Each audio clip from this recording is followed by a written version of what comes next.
Good evening, everyone. This is Nitya Ramachandra from the NR Hour Sports Show. This is episode 839. We're joined by a really special guest. His name is Lincoln Kennedy. He's a former offensive tackle from the Falcons, Raiders, and Tampa Bay Storm. I'm also joined by two co-hosts for the show, Vedant from Global Kid Media and Kia Lyons. I just want to say thank you, Lincoln, for joining the show. It's truly an honor. He was a three-time Pro Bowl, two-time All-Pro. He went to Washington for college. Obviously, he had a great career, and he covers the Raiders now, and he does a great job covering the game. And first of all, how are you and your family doing so far? Everyone's doing well, healthy. Trying to see how this world is going to come out of this COVID. But everyone's doing well. Thanks for asking. How was your fourth? Fourth was good. I'm very quiet. I didn't, stayed in the house and just chilled and stuff like that. But with it being as hot as it is, I didn't cook out. So just very chill, but everything was good. Okay. So I'll let Vedant or Kia start off here first. Yeah, I guess I'll start with take me back to when you were a kid. Besides football, what did you have going on? Well, what's interesting about that is that I wasn't playing sports as a kid. I didn't start playing football until I was in high school, 10th grade in high school. And up until that point, I was in the band. I played trumpet and baritone and stuff like that in the band. So I was more involved in the arts as a young man growing up. And then in high school, my high school coach saw me playing one time in a halftime show and told me I was coming out for football. And the rest is history from there. That's awesome. Yeah, that's a story like actually Lomas Brown, the former Lions great. Similar thing, like Blindside. Yeah, very true, very true. So wait, so when you went out and you said okay and then showed up, how did that feel? Well, you know what? I guess I was excited. I was always interested in trying new things as a kid. So when my coach told me to come out and try out, it was in August. I felt a little bit out of my element because a lot of the kids that I was playing with and had played football before. I had never played organized football before. I knew the game, but I hadn't played organized football. So I was just more or less like a chicken with my head, running around with my head cut off, just trying to do everything the coaches asked you to do to give it your all. Made the team, and then the rest is history. Wow. That's incredible. First round draft pick. I mean, show up and then just take it on and be a star. That is awesome. Yeah. So I got to ask you though, while growing up as a kid, and obviously you were from San Diego, but you were born in Pennsylvania. But growing up, who did you look up to in the NFL? Did you have like any role models like that you looked up to? Well, like I said, I knew the game, but not really following the game until I got in high school. Yeah. The one that I kind of, sort of looked after or kind of I felt related to as well was Ed Too Tall Jones of the Dallas Cowboys, because I was always taller than the people around me. And so when I heard his whole name, and I love the number 72, that's who I try to, pattern myself after or idolize, if you will, if there was a player in the league. Yes. And Lincoln, how tall are you? 6'7". Okay. Let's fast forward to the recruiting process. Now you're getting calls, you're getting ready to go to college. How was that experience? Again, being that you'd only kind of been in the game for 2-3 years, and now suddenly you're Mr. D1.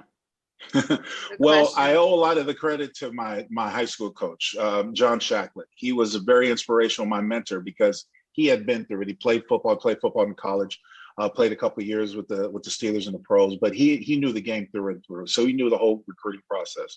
I was a little overwhelmed. I was heavily recruited. I was recruited also as coming out of high school. As I said, Ed Too Tall Jones was my idol. I played both ways, defensive end and offensive tackle. So there were a lot of schools that were recruiting me as an offensive player, but I wanted to get a chance to play defense on the next level. So kind of way I narrowed it down were those teams that were going to commit to allow me to try defense or play defense was how I narrowed it down. But I was heavily recruited. So it was a little overwhelming dealing with it. And Coach Shack kept me in order, especially when I went on my visits, because my first visit in college was to Michigan. I fell in love with Big Blue. And he came back from the first trip and he was like, oh, that was great. I was like, I'm going to be a Wolverine. I'm going to be a Wolverine. He's like, whoa, pump your brakes. It's the first trip. I said, they're supposed to treat you like kings. Of course, it blows your mind. You said, you got to go other places. You'll know when you find the place that you like the most. It'll feel right. Don't just get caught up in the hype and everything. So, but I still, for me, growing up in the inner city, it was more or less, I was looking for an opportunity to get out of the inner city. I had no idea, about thinking about the NFL. It was just get a scholarship to get an education and, be the first one in my family to graduate with a college degree. That was my goal. And so that's what I was looking forward to when in the whole recruiting process. First of all, Michigan would have loved to have you. Well, yeah, I know that. Wait, so Lincoln, Coach didn't go with you to the tryouts or to the different teams? Recruiting trips? No. Recruiting trips? High school coaches, yeah. Back then, high school coaches didn't do. It's different today, obviously, but back then, no, they didn't. They didn't do it. Just wanted the kid, wherever you were going, you would visit the campus and stuff like that. Have a host, and they would hold the recruiting process where they make you think that you're the greatest thing since sliced bread, and the program can't go on without you. So that's the whole thing. Wow. So I want to ask you, what was it like playing both sides of the ball, obviously defense and offense, and what advantage did you get out of that? Because obviously when you're in the defense, you get to read the quarterback, and when you're on the offense, you read the defense. So what advantage did you get out of that? Well, back when I played in high school, a lot of us did play both ways. It was called Iron Man. So once I got bit by the jock bug and started having some success, I never wanted to leave the field. Right. So I wanted to do everything. So, for what I would say advantages, helps your footwork to be as versatile as possible. And it was fun. It was more fun sacking the quarterback than protecting the quarterback. So that's why I love defense more. But, it wasn't until college where, I figured out once we changed our defensive strategy at Washington that I probably wasn't going to play a lot in the new system. So I moved over to the offensive side of the ball, and the rest is history. So once you committed to this sport and the athleticism of football, how did it feel to get drafted, to get that call? Who were you with? How did it go down? Well, that was the interesting story. So, the year before I got drafted in 1991, we won the national title. And a lot of people assumed that I was going to come out that year, but I still had not graduated. And I was very young when I went to college. And I had to have a conversation with my mother to say, let me go. She did not want to let me go. One, she didn't know much about football. And two, she thought I was too young. I wasn't going to be able to take care of myself. So I waited. I actually graduated high school at 16. I waited a year at 17 to go to college. And so I was young. So the whole college experience, being away from home, being in Seattle, a new place, that was all new to me. So to make a long story short, while playing football, people were telling me how good I was, but I didn't really believe it. I just, I did what I did. I enjoyed doing what I did. And I was very humbled about it. And so when people, after we won the national championship, there were people saying, you should go out in the NFL, you'll be the first rounder. I had a response like, well, college is fun to me right now. And the business is not finished. I'm not finished with my business here. So if I'm a first rounder now, I'll be a first rounder next year, saying it jokingly. Then I started to notice the hype that was surrounding me. So my agent was out of Dallas, Scott Casterline. When I got drafted, we had a draft party for my family at a Marriott ballroom for the draft. Back then, only guys that went to New York were quarterbacks and big stars, and I never wanted to get caught up in that. So, it was hanging out with my family in a Marriott courtroom. Wow. Courtyard. I mean, Marriott ballroom, I should say. So they all went crazy then. They went crazy. It was a little nerve-wracking because I was on the phone with teams from round pick 3, which was the Arizona Cardinals, to where I was picked number 9. And so there was a chance that I could go just about anywhere. I didn't know where I was going to go. But the one thing that I had sort of put a goal out is I wanted to try to be the first offensive lineman taken. I was the second offensive lineman taken, but I look forward to the challenge, and that's why I was excited to be drafted by the Falcons. That's awesome. I want to go back for a minute to, again, when you first got into football. Last question, I promise, about this part. When you first got into it, was there any other position that you thought you wanted to try out besides defensive end or tackle? Did you think about tight end? Did you think about linebacker? And ever looking back, did you think there was a chance that maybe you wanted to switch? I was in such an awe of the guys that I was playing around, my teammates, because they were really familiar with the game. I was basically learning as I went along. but long story short, no, I just wanted to get on the field where coach put me at. And, I just want to help out the team, just want to do the best I could. That was my goal. And so when I naturally gravitated to these positions, or not naturally gravitated, put in these positions, just try to make the best of the opportunity. And I didn't want to get off the field. So I want to talk about the Falcons roster. So when you go in there as a rookie, man, you got to play with prime-time Deion Sanders, and you play with Eric Dickerson, you play with Andre Rison, you play with Bob Whitfield, and TJ Green. Sorry, and then when you go into this locker room, you see those collective players. What goes to your mind when you see this type of players, especially Deion Sanders?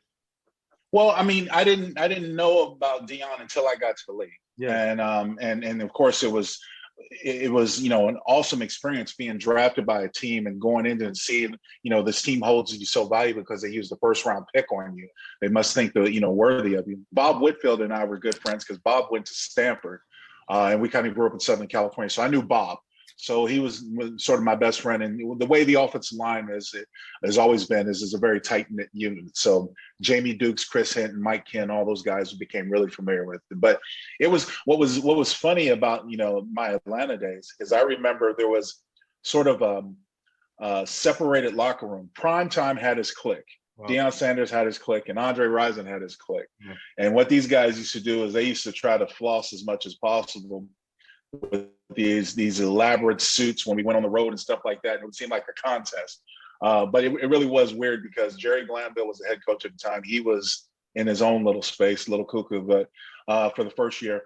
And then June Jones became the coach after that. So it was just a great time. I wish that I was better adapted for the system the Falcons were using back then. I didn't play as much as I wanted to, right. But I was happy to be, when I was drafted to enjoy my time there.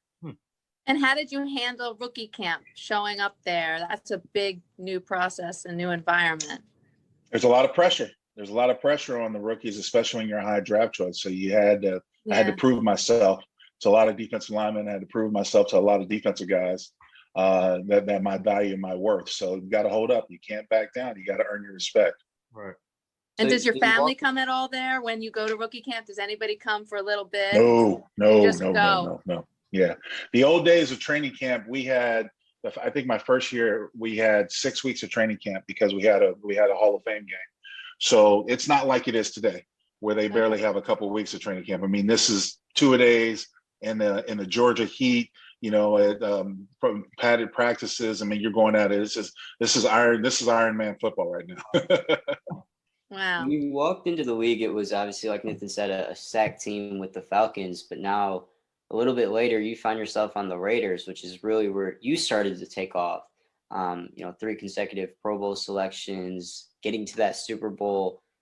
Talk about how, I guess, the feeling was to finally start to see it pay off because you'd worked from 10th grade a lot harder than a lot of people because you have 3 years to learn the game where a lot of people have their whole life and suddenly being on the biggest stage in the NFL. Well, the challenge to me was to prove my value, prove my worth, prove that I deserve to be a first-round draft choice. When I was with the Falcons, they had the run and shoot system, which wasn't really conducive. I didn't really take to it as well as they wanted, so I didn't play a lot. And I was written for a lot of time by a lot of writers coming out of Atlanta as a first-round bust. So I wanted another opportunity. So after year 3 with the Falcons, I demanded to be traded or to be released. And they ended up trading me to the Raiders.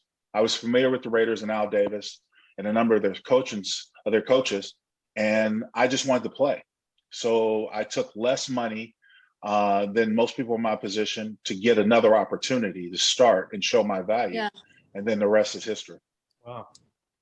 So I want to ask you, all right, this is a 2-part question. I got to ask you this because you play with Eric Dickerson again in Oakland. So was this a package deal or something, or was he there already before, when he went there? No, Eric, the first time I played with Eric was with the Falcons. He was there for a year. And then when I got to the Raiders, he was there for a year as well. This was on the tail end of his career. So he was just trying to make a little bit, make it work a little bit more. So he was just getting opportunities. Okay. Yeah, and the next question to this was, I want to take me back to this 2003 Super Bowl run. Man, you guys had a stacked roster. You had Charles Woodson, obviously a Hall of Famer now, Nnamdi Asomugha, Tim Brown, You had Jerry Rice on that team. What was that like, the 2003 roster? And then what did coach say to you guys that made that? Obviously, it's tough to win a Super Bowl, and it's tough to even get to a Super Bowl. So what was that message in the focus and in the locker room that year? Well, in the years preceding our Super Bowl run, we had some success. In 2000, we played the Baltimore Ravens, who ended up winning the Super Bowl that year and the AFC Championship. 2001, we felt that we were robbed by the Tuck rule in New England, and that was supposed to be a deep playoff run. And so 2002, we came back. We added guys like Jerry Rice. We added guys like Bill Romanowski. You know, there are some people who think that our team was better and than the other previous teams. So, you know, every year you play, you work to be a champion. We had a good run. We had a good team, a nice, solid system. But you remember that Super Bowl, unfortunately, we were playing against a guy who knew us like the back of his hand, the Coach Gruden, when he was playing on Tampa Bay. So, you know, he had it not only out for us, but he knew our strengths, our offense, he knew through and through. And he exposed us. He told his defense how to expose us. And so we ended up losing that game. But, you know, I look back on it, it's so difficult. I commend the teams that go to multiple guys and can get to multiple Super Bowls, because it's not easy. It really isn't. It's not easy. In the team game, it's definitely difficult. And I thought that I was going to have more success. I thought we were going to have more Super Bowls, but I only had a chance to play in that one.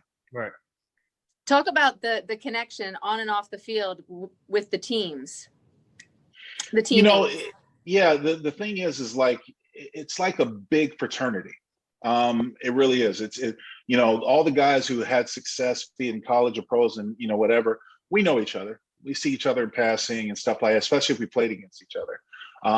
The camaraderie comes from, and that's the hardest thing for coaches to do, is to build a team of like minds, you know, great athleticism and the purpose of being the best, and cut out as much individualism as you can. And that's hard. It's hard because, you know, the one thing that I've talked to people about in my passing, and especially young athletes, is that in one way you have to learn how to be selfish, because you are, your body and your mind are your investment. But when it comes to a team, you have to learn how to be selfless. And what I mean is, mostly, especially as an offensive lineman, my quarterbacks, the way I revered my quarterbacks, I protected them like they were important to me. And so I would do anything possible. And I had to have 4 other guys on that offensive line that think the same way in order for us to have success. If they didn't think the same way, we couldn't function as one, and we weren't going to probably get far. So, you know, that's the camaraderie and that's the team. But, you know, why it makes football such a great sport is because it takes, you know, 11 guys at the same time to have the same, you know, be able to purpose and be able to do right, move right, do everything in unison. That's so powerful. That's awesome. Yeah, I want to ask about when you were with the Raiders. You played San Diego a couple of times, and that's played San Diego a lot of times. Yep. Yeah, that's your hometown. I played in San Diego, playing San Diego in the Super Bowl. We were playing in San Diego for the Super Bowl. Yeah. How special was that, just to have probably your hometown there, and especially as a kid who probably, like you said, wasn't a huge football fan, but you had to know a thing or two about your hometown team growing up. How special were those games? You know, every game was special because as a Raider, everybody was our rival. So everybody wanted to beat us. And what I wanted to do is you know, places that like in my backyard, whether I was Washington playing SC or UCLA, or, you know, with the Raiders playing the Chargers, I wanted to win as many games. As a matter of fact, we had some good success during my years against the Chargers. So it was almost like a ninth home game, if you will, because there'd be a lot of Raider fans there. But I was always excited to go back to San Diego so I could get my carne asada burritos. They're my favorite. Yeah. So, but now transitioning after your career, you played in the Arena Bowl and with the Tampa Bay Storm. Take me back to that experience. If people don't know about the league, can you explain about it more? And what was that experience like playing in the Arena Bowl? So 2 years after I retired officially in the summer of 2003. In 2006, I got the itch to play again. Got my body back in shape. I was healed up from all my injuries, the reason why I left the game in the first place. And I thought I could play. But there were my agent told me that there are teams that want to see you because you're an older guy, want to see you prove yourself. So I went into the Arena League for 1 year. And that was so tough on my body and everything else that I knew after I left that I was done. Tell me about your favorite NFL memory. You know, One to of be them. honest, I don't know if I have one. I'll share a little secret with you, and I don't know if other players have said this to you, but as a football player, and the professional, I remember my very first game. I remember my very last game. Everything else is in a blur. It's just kind of a blur. Yeah. You have your spots and stuff like that. But you know, the great thing about it is you have great memories. I mean, like winning the AFC Championship in Oakland, and going to the Super Bowl, playing in the Super Bowl in San Diego. I mean, there's a lot of memories that are built up and that were created during my time in the National Football League. I don't necessarily have one favorite. It was just that I had some great teammates and some great friends that I'm still with friends to this day, and had some awesome memories. And it allowed me to do everything that I dreamt of doing by playing in the National Football League, and as well as being able to provide for my family.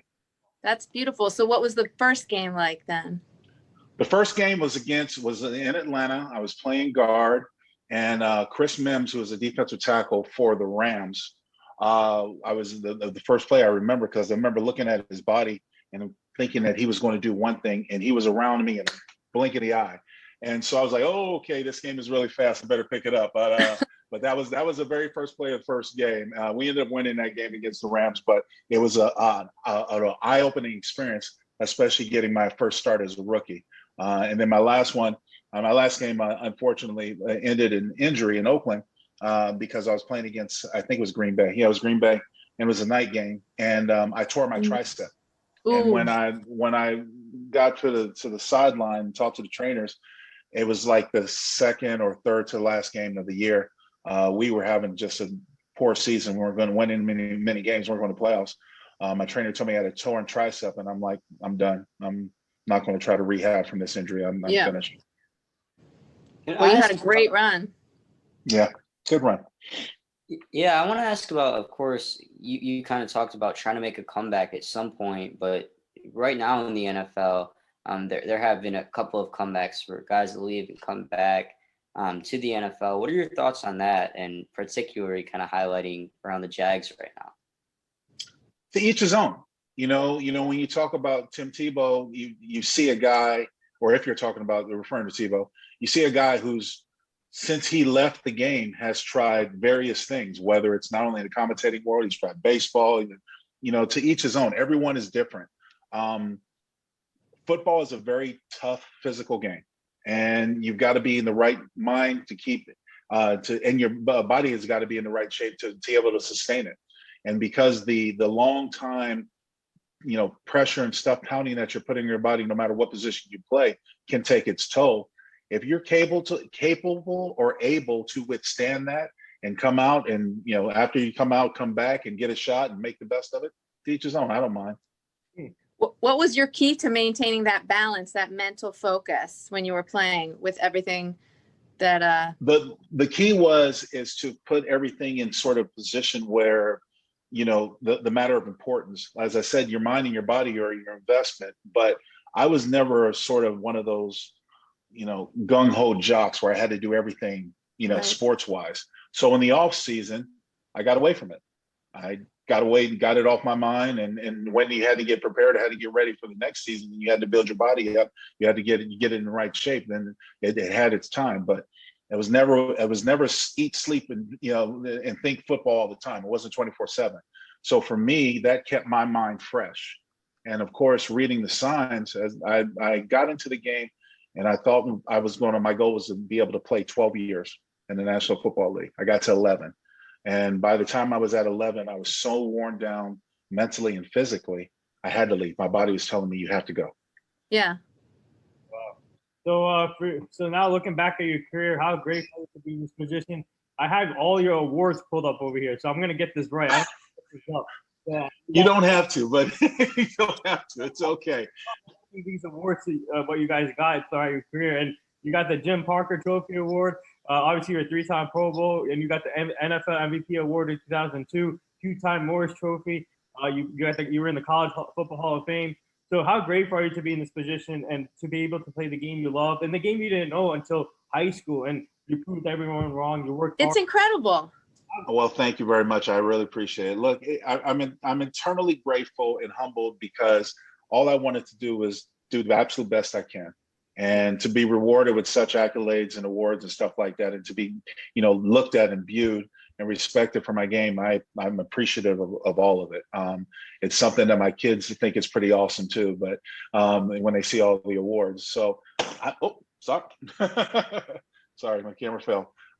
So it's one of those things for me where I'm extremely happy and grateful to have had the career that I've had. But when I retired from the game and was done with the game, had to figure out something else. So that's why I went into the broadcasting business and been doing radio and TV ever since, and own a couple businesses and just trying to be the best father I can to my kids. So what's the experience been like for you so far, covering your former team? And obviously their talent is coming up and coming, rising with Jon Gruden back, obviously.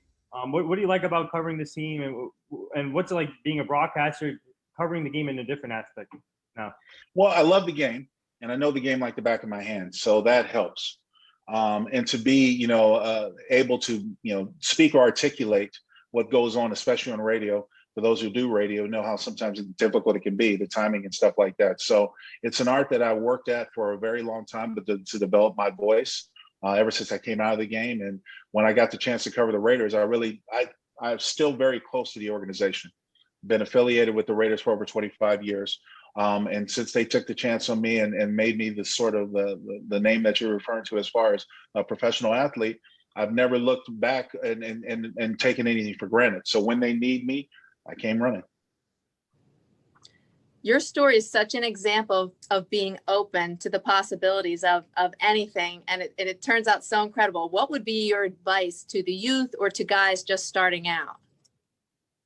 I would say, it's really important to love what you do, to really want to do it. And because in my time, speaking with people, there were a lot of people who were caught up in the financial gains, and it's the wrong way to think of it. If you love a sport or you love something, I don't care if you're an artist or whatever you want to do, you're going to put more into it because you enjoy doing it rather than trying to do it out of necessity. So I always try to express to people, find something you like.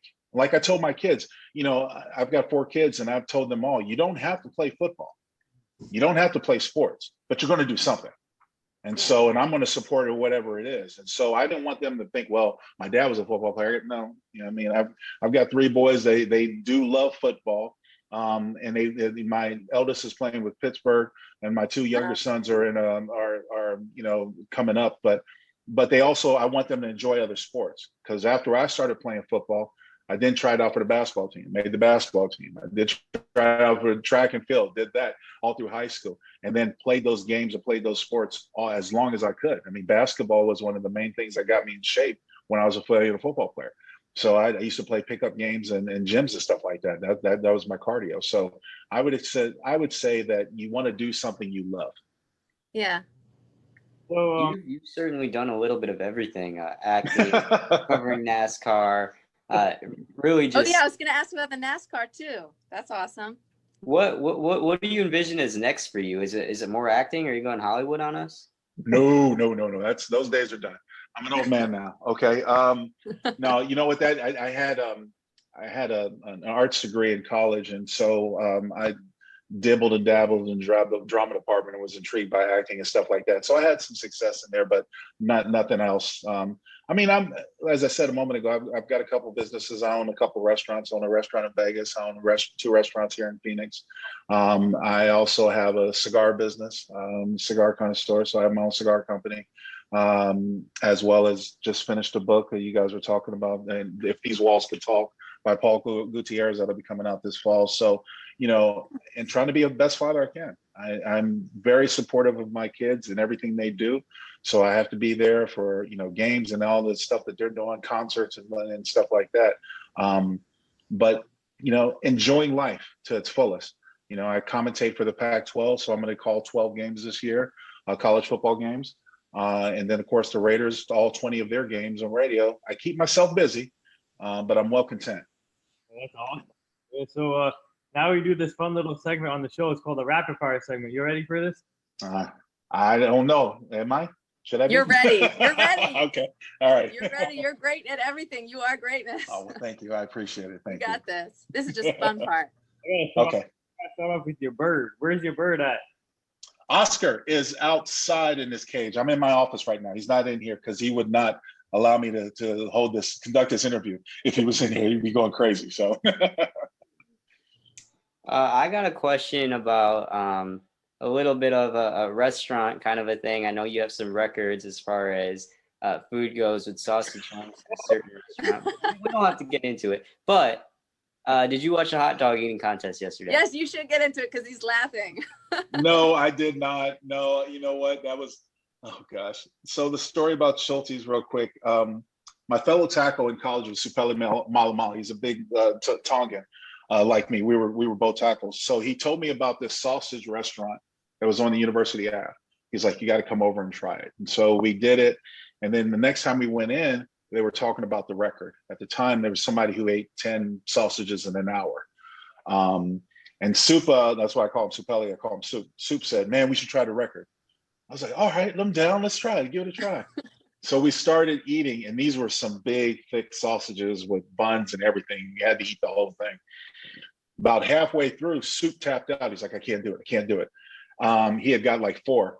And then I looked and was like, well, I can't afford this because if we don't break the record, you have to pay for the sausages. Oh, wow. So I had to eat 11 sausages so I didn't have to pay. Trust me, I'd not touched a bratwurst or a sausage since. So it's not a fonder moment. It wasn't necessarily in the breaking the record, and the record still stands and is one of the things that's on my bio, but it wasn't necessarily a fun thing to do. It was out of necessity. We couldn't afford it if we didn't. That's so funny. Would you compete in a hot dog eating contest? No. You see, look, when you look at those guys, and I've seen it before, it's not the big guys who wins, just those little guys, little people who can stuff it. I can't see eating that much and eating that fast. Every one of the time I've seen it, it's just made me ill. And that's why I haven't eaten a sausage or a hot link since. So what's your favorite food then? I love seafood. So my restaurants are Cajun seafood. Nice. And I've always loved seafood. I don't necessarily have a favorite food, but I just love all seafood. Perfect. So who was the funniest teammate that you played with in your career? Funniest teammate? Probably Charlie Garner. He was always cracking jokes. So I'll give it to Charlie. What are your predictions for this upcoming season? Who are going to be, in your opinion, the best team? What, the whole league or the best team? I think it's the usual suspects in AFC. I think you'll still have Kansas City. We'll see who else is going to be able to get everything together offensively and defensively and challenge them. So they're one of the favorites. I think you'll see Miami Dolphins, who did very well last year. I think they'll do well. The AFC North is going to be competitive. Cleveland's going to be good. I think Baltimore's has a chance to be good. Let's see. As far as the NFC goes, I'm actually thinking the Rams, with getting Matthew Stafford, puts them up in there in that conversation. And I think Tampa Bay bringing back the whole team is going to be there as well. So there are quite a few teams but you never know until you see these guys play or how they come out of training camp. Because look at a team like the 49ers last year, who had so much promise with their young defense, and they were just decimated by injuries that affected their whole season. So, things like that. How about, what are your favorite fans? Who are the best fans? Raider Nation. Now I see the Eagle stuff in the background. I've got several friends and one of my old radio partners, Anthony Gargano. We did a show together with Fox Sports Radio for 12 years. Is Eagle, very good, great sports town, especially being born in York. I'm familiar with the Philly fans as well as the Steeler fans. So, but I got to side with the Raider Nation. The nation is true to my heart. I do have friends that are Raiders. I do have friends that are Raiders and Raider fans. So I appreciate it. There you go. Big Dallas Cowboys fan. I heard, that's why you were celebrating when I said about that Saul Jones. I got it. So yeah, speaking of Cowboys, what are your thoughts on this team this year? Obviously, with Dak coming back, and we have a new regime on the defense, and obviously, offensive linemen is coming back.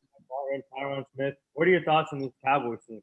Well, they seem to have a lot of the pieces that need in place to be successful. It's just whether or not they're going to. Now, the thing about Dallas that always concerns me is that when they get so much hype surrounding them, They seem to not be able to do that well. But it's almost impossible for the Cowboys to travel under the radar. I just read the other day that they were going to be on Hard Knocks again. And those types of distractions, even these days, are really hard pill, for a lot of guys to swallow, or a lot of teams to swallow, have success. But I think the Washington football team is going to be right up there challenging them with that defense. They figure out what they're going to do at quarterback and get that straight. And the Cowboys have got to, adjust their defense. If you play a little bit of defense, there would be a lot of different outcomes from games last year. So it's good to see Dak back. He's their charismatic leader. That's his rightful place is in the quarterback backfield. And they'll see if they're able to get that running game together now that they got the offensive line problems figured out. That's a good question too. How much difference or how much heavier are travel games versus home? It's a lot different than when I played to where it is right now. They're really, they're still catered to, the professional athletes still catered to. But the thing is that, and this will be the big guess, how when COVID was around and the restrictions they had on the NFL, they couldn't practice together. So it affected people. It affected young teams, especially more than older teams. And this year, it'll be interesting to see how they do things because they're not, as far as I know, the NFL is not asked or forced the players to be vaccinated, but they force the people around them to be vaccinated. So people like me who have in touch with media and stuff like that, we had to get vaccinated to be accepted at stadiums. So to make a long story short, to answer your question, it's always easier playing at home. So you're sleeping in your own bed and everything else. Right. But don't feel sorry for these professional athletes. When we travel, we go to places like the Ritz-Carlton and we're in hotels. We don't have it hard by any stretch of the imagination. But because they don't practice physically as much as, say, back in my day, it's not as draining on their bodies when they have to travel. Right. I want to bring up a quote and then I'll say two names and we'll go from there. So a quote you made on SportsCenter a while ago is, "My name's Lincoln Kennedy. I ain't got a chance." And then I'll just put the names out there: Abraham and John. Would you like to elaborate on that? Will you be interested in running for president? No. Okay. So the question was from SportsCenter where they were asking, well, with a name like Lincoln Kennedy, why don't you go into politics? And I said, because my name is Lincoln Kennedy and both assassinated presidents. I wouldn't stand a chance. Somebody would shoot at me just out of the, general principle that you've got a person like Lincoln and a person like Kennedy. Besides, I was never cut out for politics.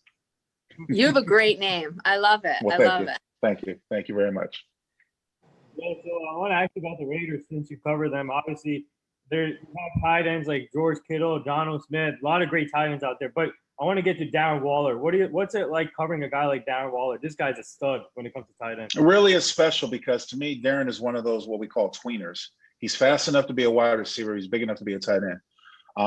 And he's working on his blocking. He's getting better. And the great thing about Darren is because Darren has come through so much adversity. He had an addiction problem early in his career, and he was able to come out of that. It's so great to see a talent like him. He's a game changer, and he makes it harder for defenses. And it's fun to have those guys on your team because, as you mentioned, Travis Kelce is a difference maker for the Chiefs. George Kittle when he's healthy, George Kittle when he's healthy for the 49ers, he is a difference maker as well. So it's good to see you have those playmakers on any team. It doesn't matter. Zach Ertz, with the Eagles, was one of the guys that came to mind. Great tight ends who know how to get open and know how to do things. Yeah. Can I ask about your conversations with Darren, just because, someone who's gone what he's gone through and really been able to come back, which a lot of people aren't able to do, bounce back. I want to know what do those conversations look like? He's a really humbled young man, and he's taken everything in stride. He's extremely humbled because he did come out of his troubles on the better end, and he was able to revitalize his career. And now that he's an all-pro stud, he's taking that star status in stride. The great thing about the NFL, especially for the Raiders, the Raiders have a tremendous following, as you guys know or aware of. But going to a new city, Las Vegas has totally embraced this Raider team. And having stars like Derek Carr and Darren Waller and these guys, that does wonders for the city, does wonders for the sports world. And it even makes the guys feel more important, more appreciated because, they've got new opportunities and new beginnings. Any challenges in any parts of your career that you have overcome that you'd like to share that have helped your personal growth? Nothing that really comes to mind. I mean, other than the fact that you stay focused on the eyes of the prize. I wasn't one guy who was trying to do too many things at once. And I'm thankful for it. And I'm especially thankful, throughout my career. I didn't start at an early age playing tackle football. And I really think that helped me with preventing some of the injuries or some of the wear and tear. Being the man at 50 years old, I still get around and still can, chase my kids, which I'm thankful. There are a lot of my brothers and players, the guys that I played with that weren't as fortunate. So being around to be the best dad I can is really important. I want to see to raise them. And so I'm going to try to take care of myself. Nice. What's it like now? What's it like sharing your stories on these different platforms like this show? And obviously you've been on the Hurt Show. I watched you on the Hurt Show before, and you were on Sports Center, and obviously you were on Amy's show recently. So what's it like sharing your stories on different platforms like these? I've always felt that my life is an open book, and until I wrote a book with Paul, a lot of the stuff wasn't really known. And then you had heard stories, and you had excerpts on Wikipedia, whatever it is. So, but I would love for people to understand that athletes, there are a lot of athletes that are well-rounded people. Not just, for a long time, people just thought I was a big football player until they heard me talk. And I'm like, well, wait a minute, you can speak, you can hold a conversation.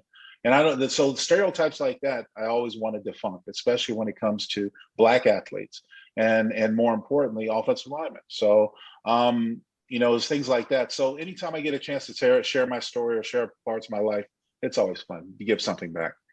I don't know if you've ever talked to Justin Tucker, who's obviously the kicker for the Ravens, but that was one of my favorite interviews because, of course, his opera singing background, and he's a little bit of a comedian as well, which people might not know. No, my day I didn't have much respect for kickers. I didn't like kickers, but anyways, that's another story for itself. But there are creative personalities out there. You know what I mean? There are all kinds of guys, and usually because we wear a helmet or we're not a quarterback, which the NFL prefers. They don't want to let everyone in the spotlight. They want to be able to control it. A lot of times their stories don't get heard or don't get widely publicized. And did you always want to speak and express once you played football, or is that something that you wanted to do? It seems like you have such great diversity in your career that you've gone with the flow, but focused on each aspect. I originally went to college to study law. I wanted to be a litigator, and okay. But then when I realized that my law classes interfered with football practice, the decision was made for me.